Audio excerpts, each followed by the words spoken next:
দলৰ উপসভাপতি তেখেতক নিজৰ চিনাকি ল'বলৈ অনুৰোধ জনাইছোঁ।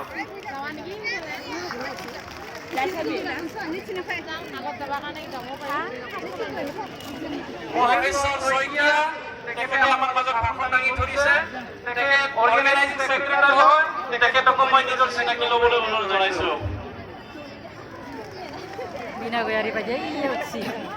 বিবেক ৰয় তেখেতে অৰ্গেনাইজিং ছেক্ৰেটাৰী হয় ইউপিএলৰ, তেখেতকো নিজৰ চিনাকি ল'বলৈ অনুৰোধ জনাইছোঁ।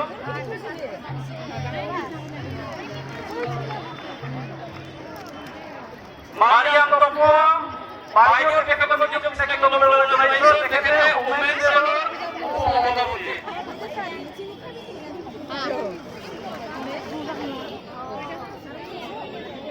বিধায়ক বাইদেউ আমাৰ মাজত উপস্থিত হৈছে, তেখেতে উমেন সেলৰ সভানেত্ৰী, তেখেতকো নিজৰ চিনাকি ল'বলৈ অনুৰোধ জনাইছোঁ।